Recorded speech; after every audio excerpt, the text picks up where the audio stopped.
Video शुरू करने से पहले आपसे प्रार्थना, रिक्वेस्ट, अरज, अरदास, विनय, विनती, निवेदन है कि इस चैनल को सब्सक्राइब कर लीजिए।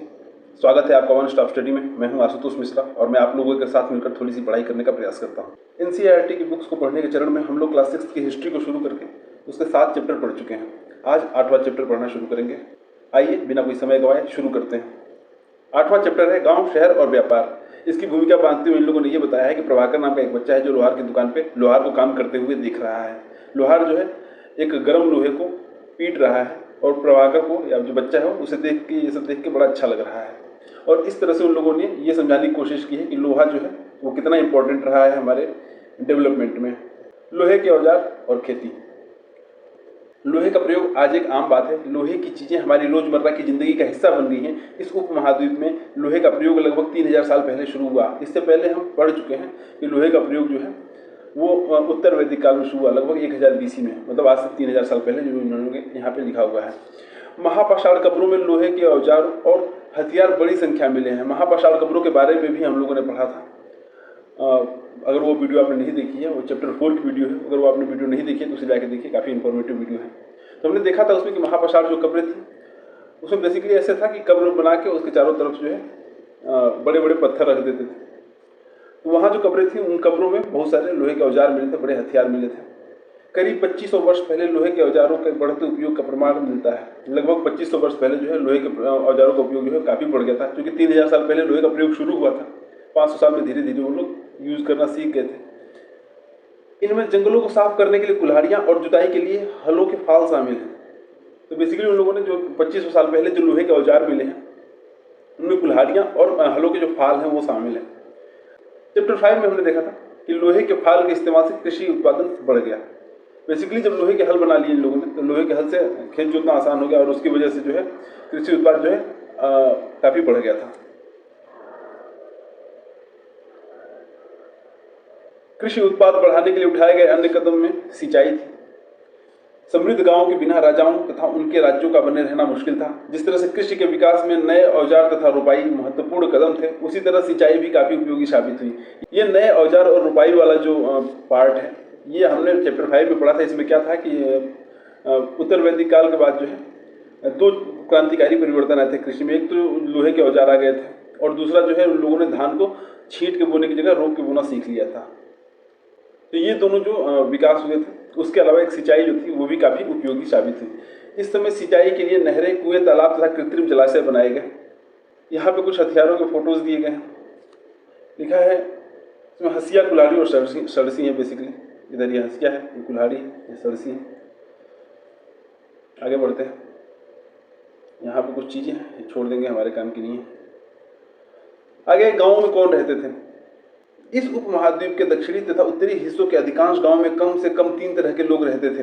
तमिल क्षेत्र में बड़े भूस्वामी को बिल्लला, साधारण हलवाहों को उड़वार और भूमिहीन मजदूर दास, कडेशियार और अधिमई कहलाते थे।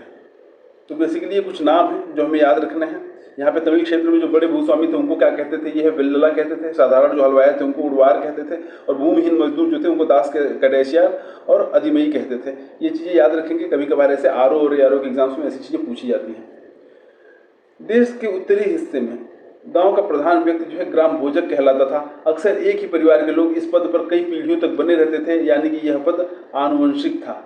ग्राम भोजक के पद पर आमतौर पर गांव का सबसे बड़ा भूस्वामी होता था। साधारणतया इनकी जमीन पर इनके दास और मजदूर काम करते थे। तो इसमें यह है कि जो उत्तर देश का जो उत्तरी हिस्सा था वहाँ पे गांव का जो प्रधान होता था उसको ग्राम भोजक कहते थे। और ये जो पद था आनुवंशिक था, मतलब बाप के बाद बेटा बनेगा, बेटे के बाद उसका बेटा बनेगा, ऐसे पीढ़ी दर पीढ़ी ये पद आगे बढ़ता रहता था। इसके अतिरिक्त प्रभावशाली होने के कारण प्रायः राजा भी कर वसूलने का काम इन्हीं को सौंप देते थे। तो बेसिकली जो ये प्रभावशाली थे तो राजा जो है कर वसूलने का काम इन लोगों को सौंप देते थे। ये न्यायाधीश का और कभी कभी पुलिस का भी काम करते थे। ग्राम भोजकों के अलावा अन्य स्वतंत्र कृषक भी होते थे जिन्हें गृहपति कहते थे। तो जो अन्य स्वतंत्र कृषक थे उनको गृहपति कहते थे। यहाँ भी ये लाइन इंपॉर्टेंट है। इनमें ज़्यादातर छोटे किसान ही होते थे। इसके अतिरिक्त कुछ ऐसे स्त्री पुरुष थे जिनके पास अपनी जमीन नहीं होती थी। इनमें दास कर्मकार आते थे जिन्हें दूसरों की जमीन पर काम करके अपनी जीविका चलानी पड़ती थी। तो इसमें इन्होंने ये बताया कि ग्राम भोजक जो थे उनके अलावा अन्य कृषक भी होते थे जिनको गृहपति कहते थे, और वो जो ज़्यादातर छोटे किसान ही थे। इसके अतिरिक्त कुछ ऐसे स्त्री पुरुष थे जिनके पास अपनी जमीन ही नहीं थी। इन लोगों को दास कर्मकार कहते हैं। इनके पास अपनी ज़मीन नहीं थी, बेसिकली मजदूर जैसे काम करके अपनी जीविका चलाते थे। अधिकांश गांव में लोहार, कुम्हार, बढ़ई तथा बुनकर जैसे कुछ शिल्पकार भी होते थे। प्राचीनतम तमिल रचनाएं। तमिल की प्राचीनतम रचनाओं को संगम साहित्य कहते हैं। इनकी रचना करीब 2300 साल पहले की गई। इन्हें संगम इसलिए कहा जाता है क्योंकि मदुरै के कवियों के सम्मेलनों में इनका संकलन किया जाता था। गांव में रहने वालों के जिन तमिल नामों का उल्लेख किया गया है वो संगम साहित्य में पाए जाते थे। तो बेसिकली यहाँ पे तमिल रचनाएं जो है, प्राचीनतम तमिल रचनाएं जो है, उनको संगम साहित्य कहते हैं। इनकी रचना जो है करीब 2300 साल पहले की गई थी आज से।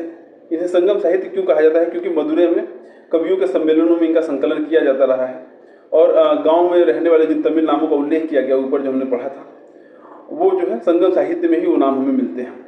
उसके अलावा यह आहत सिक्कों के बारे में इन्होंने यहाँ पे जानकारी दी है। आहत सिक्के सामान्यतः आयताकार और कभी कभी वर्गाकार या गोल होते थे। ये या तो धातु की चादर को काटकर या धातु की चपटी गोलिकाओं से बनाए जाते थे।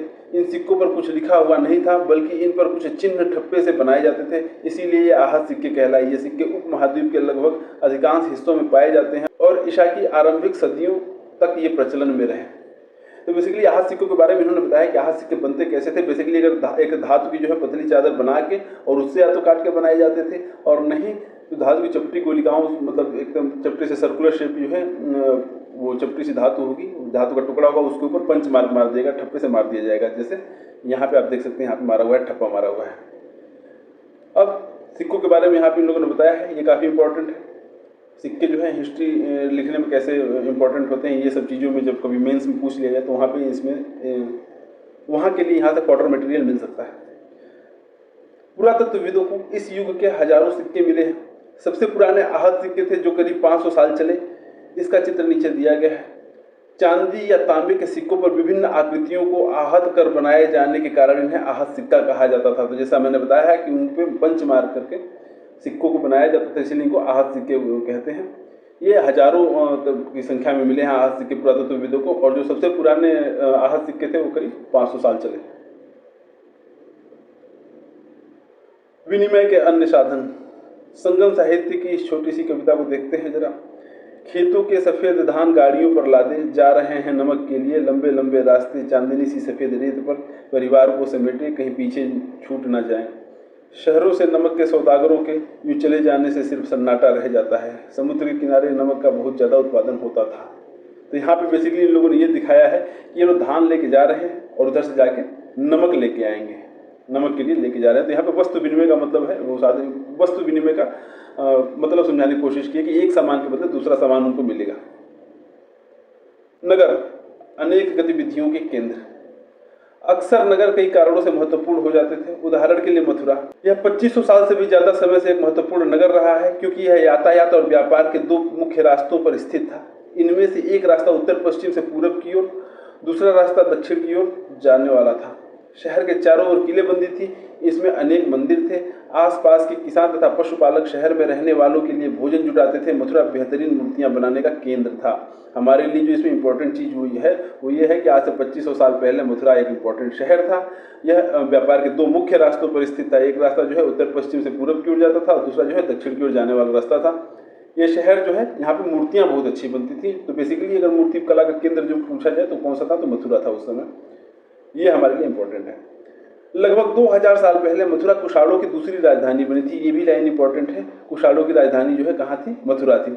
इसके बारे में जो है आगे पढ़ेंगे। चलिए, मथुरा एक धार्मिक केंद्र भी रहा है। यहाँ बौद्ध विहार और जैन मंदिर है। यह कृष्ण भक्ति का भी एक महत्वपूर्ण केंद्र था। भगवान श्री कृष्ण की भक्ति का आज भी ये सबसे महत्वपूर्ण केंद्र है। मथुरा में प्रस्तर खंडों तथा मूर्तियों पर अनेक अभिलेख मिले। आमतौर पर ये संक्षिप्त अभिलेख हैं जो स्त्रियों तथा पुरुषों द्वारा मठों या मंदिरों को दिए जाने वाले दान का उल्लेख करते हैं। तो मथुरा में जो भी अभिलेख मिले हैं वो जो है जनरली स्त्रियों और पुरुषों द्वारा मठों या मंदिरों को दिए जाने वाले दान का उल्लेख करते हैं। छोटे छोटे अभिलेख हैं। प्रायः शहर के राजा, रानी, अधिकारी, व्यापारी तथा शिल्पकार इस प्रकार के दान करते थे। उदाहरण के लिए मथुरा के अभिलेखों में सुनारों, लोहारों, बुनकरों, टोकरी बुनने वालों, माला बनाने वालों और इत्र बनाने वालों के उल्लेख मिलते हैं। शिल्प तथा शिल्पकार। पुरास्थलों से शिल्पों के नमूने मिलते हैं। इनमें मिट्टी के बहुत ही पतले और सुंदर बर्तन मिले हैं जिन्हें उत्तरी काले चमकीले पात्र कहा जाता है, क्योंकि ये ज़्यादातर उपमहाद्वीप के उत्तरी भाग में मिले हैं। तो बहुत सारे शिल्प के नमूने मिले हैं जिसमें से सबसे महत्वपूर्ण जो है वो जो काले चमकीले मिट्टी के बर्तन मिले हैं वो है, और ये ज़्यादातर उत्तरी हिस्से में मिलते हैं, तो इसीलिए इनको उत्तरी काले चमकीले पात्र कहा गया है। इनके बारे में थोड़ी सी जानकारी इधर राइट साइड में दी है, आइए देख लेते हैं। उत्तरी काले चमकीले पात्र, ये एक कठोर चाक निर्मित धातु की तरह दिखने वाले तथा चमकदार काली सतह वाले पात्र हैं। ये देखने में धातु की तरह लगते हैं और चमकदार हैं।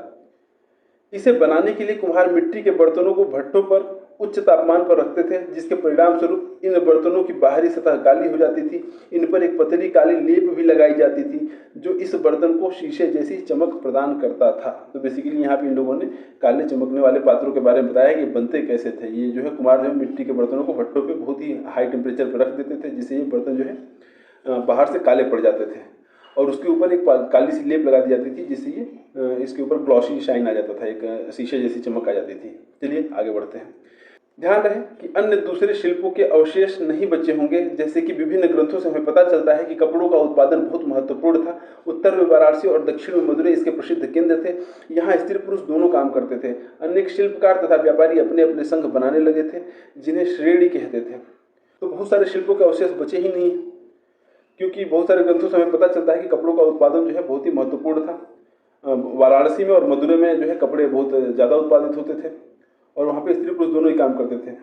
अनेक शिल्पकार तथा व्यापारी अपने अपने संघ बनाने लगे थे, जिनको श्रेणियाँ कहते थे। ये इंपॉर्टेंट है, श्रेणी किसे कहते हैं, ये क्वेश्चन एज इट इज पूछा जा सकता है, और नहीं तो इस लाइन को हम लोग फॉडर मटेरियल की तरह मेंस के आंसर राइटिंग में यूज कर सकते हैं।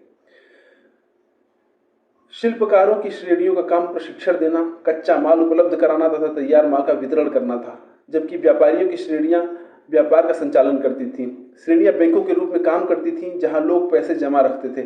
इस धन का निवेश लाभ के लिए किया जाता था। उससे मिले लाभ का कुछ हिस्सा जमा करने वाले को लौटा दिया जाता था, या फिर मठ आदि धार्मिक संस्थाओं को दे दिया जाता था। तो बेसिकली व्यापारी और शिल्पकार अलग अलग अपनी श्रेणियां बनाने लगे। जो शिल्पकारों की श्रेणी थी वो बेसिकली रॉ मटेरियल खरीदना, बेचना और उनसे प्रोडक्ट तैयार करके, फिनिश्ड गुड तैयार करके उनका वितरण करने का काम करती थी।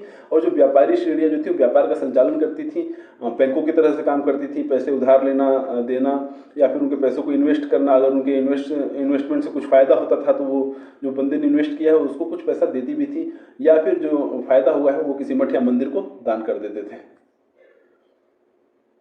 सूत कातने और बुनने के नियम, ये नियम अर्थशास्त्र के हैं। अर्थशास्त्र का उल्लेख जो हमने पिछले चैप्टर में पढ़ा था, वो जो कौटिल्य की रचना है, ये हमने देखा था। इसमें वर्णन किया गया है कि किस प्रकार एक विशेष पदाधिकारी की देखरेख में कारखानों में सूत की कताई और बुनाई की जाती थी। ऊन, पेड़ों की छाल, कपास, पटुआ तथा सन को तैयार करने के काम में विधवाओं, सक्षम अक्षम महिलाओं, भिक्षुणियों, वृद्धा वेश्याओं, राजा की अवकाश प्राप्त दासियों, सेविकाओं और अवकाश प्राप्त देवदासियों को लगाया जा सकता है। इन्हें इनके काम के और गुणवत्ता के अनुसार पारिश्रमिक देना चाहिए। जिन महिलाओं को बाहर निकलने की अनुमति नहीं है, वे अपनी दासियों को भेजकर कच्चे माल को मंगवा सकती हैं और फिर तैयार माल उन्हें भिजवा सकती हैं। तो बेसिकली जो है, जिन औरतों को बाहर निकलने की अनुमति नहीं है, अपनी दासियों को भेजेंगी, कच्चा माल मंगवाएंगी और उससे फिनिश्ड गुड बनाएंगी और उसको वापस मार्केट में भिजवा देंगे। वे औरतें जो कारखाने तक जा सकती हैं, उन्हें अपना माल कारखाने तक तड़के ले जाना पड़ता था, जहाँ उन्हें पारिश्रमिक मिलता था। इस समय माल को अच्छी तरह से जांचने के लिए रोशनी रहती है। अगर निरीक्षक उस औरत की तरफ देखता है या इधर उधर की बातें करता है तो उसे सजा मिलनी चाहिए। तो अगर कोई औरत कारखाने तक लेके जा रही है अपना जो फिनिश्ड गुड है, तो उसे ऐसे समय पर जाना पड़ेगा जहाँ जिस समय उसे रोशनी रहे, वहाँ उसे जांचने और परखने के लिए। और अगर उस माल का परीक्षण करने वाला या निरीक्षण करने वाला इंसान जो है, अधिकारी जो है, उस औरत की तरफ देखता है या इधर उधर की बातें करता है तो उसे सजा दी जाएगी, ऐसा अर्थशास्त्र में लिखा है। अगर औरत ने अपना काम पूरा नहीं किया तो उसे जुर्माना देना होगा। इसके लिए उसका अंगूठा भी काटा जा सकता है। अगर समय से काम नहीं पूरा हुआ तो अंगूठा काटने तक की सजा थी। सूक्ष्म निरीक्षण, यहाँ से थोड़ी सी डिटेल स्टडी जो है अरिकामेडू के बारे में करी गई है। यहाँ पे अरिकामेडू जो है लगभग 2200 से 1900 साल पहले अरिकामेडू एक पत्तन था, हमारे यहाँ का एक पोर्ट था।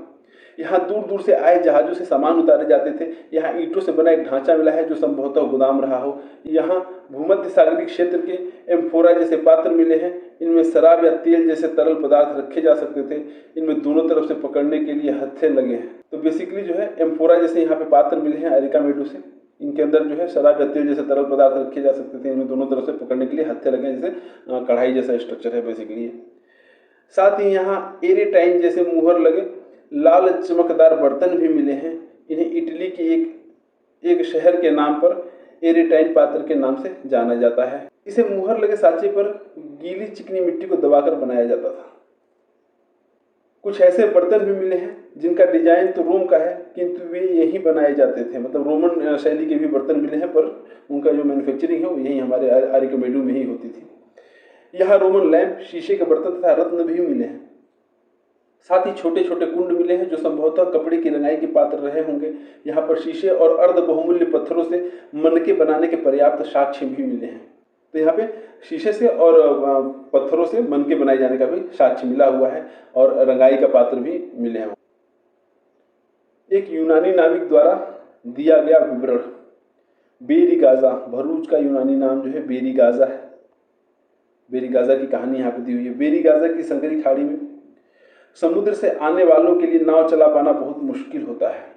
यूनानी इंसान ने कहा है कि जो भरूच जो है, वहाँ की सकरी खाड़ी जो है, वहाँ पे जो बाहर से आए लोग हैं, समुद्र से आने वाले जो लोग हैं, उन लोगों के लिए नाव चला पाना बहुत ही मुश्किल होता है। राजा के द्वारा नियुक्त कुशल और अनुभवी स्थानीय मछुआरे ही यहाँ जहाज ला सकते थे। बेरीगाजा में शराब, तांबा, टिन, शीशा, मूंगा, पुखराज कपड़े, सोने और चांदी के सिक्कों का आयात होता था। हिमालय की जड़ी बूटियां, हाथीदांत, गोमेद, कार्निलियन, सूती कपड़ा, रेशम तथा इत्र यहाँ से निर्यात किए जाते थे। तो हमारे यहाँ से जो है जड़ी बूटियां, हाथीदांत, गोमेद, कार्निलियन था, सूती कपड़ा था, रेशम यहाँ और इत्र था, हमारे यहाँ से भेजा जाता था और हमारे यहाँ मंगवाया किया जाता था शराब, तांबा, टिन, शीशा, मूंगा, पुखराज कपड़े और सोने चांदी के सिक्के। राजा के लिए व्यापारी विशेष उपहार लाते थे। इनमें चांदी के बर्तन, गायक किशोर, सुंदर औरतें, अच्छी शराब और उत्कृष्ट महीन कपड़े शामिल थे। तो इस तरह के उपहार जो है राजा के लिए जो व्यापारी थे वो लेके आया करते थे। व्यापार और व्यापारी। तुमने उत्तरी काले पॉलिश वाले बर्तनों के बारे में पढ़ा है। ये खूबसूरत बर्तन, खास तौर से इनकी कटोरियां तथा थालियां, इस उपमहाद्वीप के अनेक पुरास्थलों से मिले हैं। सवाल उठता है कि इन जगहों पर ये बर्तन कैसे पहुंचे होंगे। ऐसा अनुमान लगाया जाता है कि जहाँ ये बनते थे वहाँ से व्यापारी इन्हें ले जाकर अलग अलग जगहों पर बेचते थे। तो बेसिकली जो है ये बर्तन जो है यहाँ तक कैसे पहुँचे, इसके बारे में बताया है कि व्यापारी जो है वो ला के इनको यहीं पे बेच देते होंगे या अलग अलग जगहों पर ले जाकर बेच देते होंगे। दक्षिण भारत सोना, मसाले, खासतौर पर काली मिर्च तथा कीमती पत्थरों के लिए प्रसिद्ध था। काली मिर्च की रोमन साम्राज्य में इतनी मांग थी कि इसे काले सोने के नाम से बुलाते थे। यहाँ पे ये चीज़ इंपॉर्टेंट हो जाती है कि काले सोने के नाम से किसे बुलाया जाता है, काली मिर्च को, और ये चीज़ रोमन साम्राज्य में बहुत इंपॉर्टेंट थी।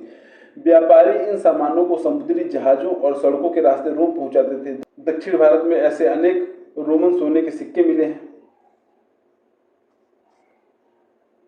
इससे यह अंदाजा लगाया जाता है कि उन दिनों रोम के साथ बहुत अच्छा व्यापार चल रहा था। व्यापार से जुड़ी एक कविता है। व्यापार के प्रमाण हमें संगम कविताओं में भी मिलते हैं। नीचे लिखी कविता में पूर्वी समुद्र पर स्थित पुहार पत्तन पर लाए जाने वाले माल का वर्णन मिलता है। लिखा है, समुद्री जहाजों पर लाए गए तेज तर्रार घोड़े, गाड़ियों पर काली मिर्च की गठरियाँ, हिमालय से मिले रत्न और सोना, दक्षिण की पहाड़ियों से चंदन की लकड़ियाँ, दक्षिण सागर के मोती और पूर्वी सागर के मूंगे, गंगा और कावेरी की फसलें, श्रीलंका से आए खाद्यान्न, म्यांमार के बने मिट्टी के बर्तन और दुर्लभ कीमती आयात।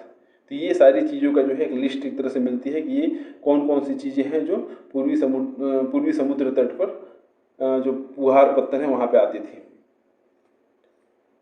व्यापारियों ने कई समुद्री रास्ते खोज निकाले। इनमें से कुछ समुद्र के किनारे चलते थे, कुछ अरब सागर और बंगाल की खाड़ी पार करते थे। नाविक मानसूनी हवा का फायदा उठाकर अपनी यात्रा जल्दी पूरी कर लेते थे। वे अफ्रीका या अरब के पूर्वी तट से इस उपमहाद्वीप के पश्चिमी तट पर पहुंचना चाहते थे तो दक्षिण पश्चिमी मानसून के साथ चलना पसंद करते थे। इन लंबी यात्राओं के लिए मजबूत जहाज़ों का निर्माण किया जाता था। तो बहुत सारे व्यापारिक रास्ते जो थे व्यापारियों ने खोज निकाले समुद्रों के रास्ते, समुद्रों के माध्यम से समुद्रों में होकर जाने के लिए। इनमें से कुछ ऐसे थे जो किनारे चलते थे, कुछ अरब सागर और बंगाल की खाड़ी को पार कर देते थे। वो नाविक जो थे मानसूनी हवा का फायदा उठाकर अपनी यात्रा पूरी करते थे। हवा की हेल्प लेके तिरपाल बांध देते थे जहाज़ों पर और उसके थ्रू वो अपनी यात्रा तेजी से पूरी करते थे। अगर उनको अफ्रीका या अरब के पूर्वी तट पर से यहाँ पर हमारे यहाँ पहुँचना होता था, हमारे देश में पहुँचना होता था, तो वे दक्षिण पश्चिमी मानसून के साथ चलना पसंद करते थे क्योंकि वो हमारे देश में आता है और हमारे देश में जल्दी पहुँचा सकता है। समुद्र तटों से लगे राज्य। इस उपमहाद्वीप के दक्षिणी भाग में बड़ा तटीय प्रदेश है। इनमें बहुत से पहाड़, पठार और नदी के मैदान हैं। नदियों के मैदानी इलाकों में कावेरी का मैदान सबसे उपजाऊ है। मैदानी इलाकों तथा तटीय इलाकों के सरदारों और राजाओं के पास धीरे धीरे काफ़ी संपत्ति हो गई। संगम कविताओं में मूवेंदार की चर्चा मिलती है। यह एक तमिल शब्द है जिसका अर्थ 3 मुखिया है। इसका प्रयोग 3 शासक परिवारों के मुखियाओं के लिए किया गया है। ये 3 शासक कौन थे? चोल, चेर तथा पांड्य थे। तो बेसिकली तमिल संगम कविताएं जो है तमिल साहित्य की, वो जो है उनके लिए वहाँ पे 3 राजाओं के लिए एक शब्द का प्रयोग किया गया है जिसका जो शब्द है मूवेंदार। ये जो है 3 शासक वंशों के राजाओं के लिए या उनके मुखियाओं के लिए प्रयोग किया गया है। ये जो 3 राजा थे वो चोल, चेर, पांड्य थे। ये करीब 2300 साल पहले दक्षिण भारत में काफ़ी शक्तिशाली माने जाते थे। इन तीनों मुखियाओं के अपने 2-2 सत्ता केंद्र थे। इनमें से एक तटीय हिस्से में और दूसरा अंदरूनी हिस्से में था। इस तरह 6 केंद्रों में से 2 बहुत महत्वपूर्ण थे। एक चोलों का पत्तनपुहाड़ या कावेरी पत्तन, दूसरा पांड्यों की राजधानी मदुरै। तो बेसिकली जो है इन दोनों जो तीनों मुखियाओं थे सबके पास 2-2 सत्ता केंद्र थे, एक तटीय हिस्से में और दूसरा अंदरूनी हिस्से में था। तो जो इस तरह से तीनों के पास 2-2 हुए तो कुल 6 हो गए। 6 में से जो है 2 केंद्र बहुत महत्वपूर्ण थे। जो एक पुहार पत्तन था जिसे कावेरी पत्तन हम कहते हैं, और दूसरा जो है पांड्यों की राजधानी मदुरै थी। तो इससे हमें एक चीज़ पता चलती है कि पांड्यों की राजधानी कहाँ पे थी? मदुरै में थी। ये मुखिया लोग नियमित कर के बजाय उपहारों की मांग करते थे। कभी कभी ये सैनिक अभियानों पर भी निकल पड़ते थे और आसपास के इलाकों से शुल्क वसूल कर लाते थे। इनमें से कुछ धन वे अपने पास रख लेते थे, बाकी अपने समर्थकों, नाते रिश्तेदारों, सिपाहियों तथा कवियों के बीच में बांट देते थे। अनेक संगम कवियों ने उन मुखियाओं की प्रशंसा में कविताएं लिखी हैं जो उन्हें कीमती जवाहरात, सोने, घोड़े, हाथी, रथ या सुंदर कपड़े दिया करते थे। तो बेसिकली ये लोग हैं जनरली टैक्स की जगह पे महंगे उपहार लिया करते थे और कभी कभी ये अपने सैनिकों के साथ निकल जाएंगे उपहार जीतने, बेसिकली शुल्क वसूल कर ले आने। इसके लगभग 200 वर्षों बाद पश्चिमी भारत में सातवाहन राजवंश का प्रभाव बढ़ गया। सातवाहनों का सबसे प्रमुख राजा जो था गौतमी पुत्र सातकर्णी था। उसके बारे में हमें उसकी मां गौतमी बलश्री द्वारा दान किए गए एक अभिलेख से पता चलता है। वह और अन्य सभी सातवाहन शासक दक्षिणापथ के स्वामी कहे जाते थे। दक्षिणापथ का शाब्दिक अर्थ दक्षिण की ओर जाने वाला रास्ता होता है। पूरे दक्षिणी क्षेत्र के लिए भी यही नाम प्रचलित था। श्री सातकर्णी ने पूर्वी, पश्चिमी तथा दक्षिणी तटों पर अपनी सेनाएं भेजी। रेशम मार्ग और कुषाण, कुछ शासक इसके बड़े बड़े हिस्सों पर अपना नियंत्रण करना चाहते थे क्योंकि इस रास्ते पर यात्रा कर रहे व्यापारियों से उन्हें कर, शुल्क तथा तोहफे के जरिए लाभ मिलता था। इसके बदले ये शासक इन व्यापारियों को अपने राज्य से गुजरते वक्त लुटेरों के आक्रमणों से सुरक्षा देते थे। सिल्क रूट पर नियंत्रण रखने वाले शासकों में सबसे प्रसिद्ध कुषाण थे।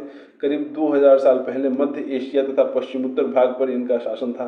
पेशावर और मथुरा इनके 2 मुख्य शक्तिशाली केंद्र थे। तक्षशिला भी इनके ही राज्य का हिस्सा था। इनके शासनकाल में ही सिल्क रूट की एक शाखा मध्य एशिया से होकर सिंधु नदी के मुहाने के पत्तनों तक जाती थी। फिर यहाँ से जहाजों द्वारा रेशम पश्चिम की ओर रोमन साम्राज्य तक पहुँचता था। तो यहाँ पे जो है सिल्क रूट के बारे में बात की गई है। सिल्क रूट जो है, आइए एक बार सिल्क रूट देख लेते हैं। हाँ, तो यहाँ पे ये जो देख रहे हैं, जो ग्रीन ग्रीन से जो दिख रही है लाइन, ऐसे यहाँ से जो होकर आ रही है ये रास्ते में तक्षशिला, पेशावर, काबुल ये सब होते हुए जो जा रही है, ऐसी लाइन ग्रीन ग्रीन सी जो है इतनी सी, ये है सिल्क रूट। और यहाँ पे एक और चीज़ आप देख सकते हैं, पोडुका, ये जो है इसी को अरिका मेडू कहते हैं। तो ये हमने देख लिया कि रेशम मार्ग कौन सा था। इस पर जो है कुषाण शासक अपना कंट्रोल रखते थे क्योंकि उस रास्ते पे जो है व्यापारी आते जाते थे तो वो अच्छे उनको गिफ्ट दिया करते थे, अच्छा टैक्स देते थे। तो उसके बदले जो है कुषाण शासक जो है अगर क्या देते थे उन व्यापारियों को कि अगर व्यापारी इनके राज्य में आएंगे तो उनके ऊपर लुटेरों से जो हमला होगा उससे ये लोग बचा लेंगे। ये जो कुषाण थे 200 साल पहले जो है मध्य एशिया तथा पश्चिमोत्तर भारत में अपना राज्य करते थे। पेशावर और मथुरा इनके 2 मुख्य शक्तिशाली केंद्र थे। तक्षशिला भी इनके राज्य का हिस्सा था। इनके शासनकाल में ही सिल्क रूट की एक शाखा मध्य एशिया से होकर सिंधु नदी के मुहानों के पत्तनों तक जाती थी। फिर यहाँ से जहाजों द्वारा रेशम पश्चिम की ओर रोमन साम्राज्य तक पहुँचता था। तो यहाँ पे ख़त्म होता है हमारा चैप्टर। वीडियो को आखिर तक देखने के लिए आपका बहुत बहुत धन्यवाद। वीडियो आपको कैसी लगी कमेंट बॉक्स में जरूर बताइए। अगर वीडियो अच्छी लगी हो तो इस वीडियो को लाइक करिए, अपने दोस्तों के साथ शेयर करिए।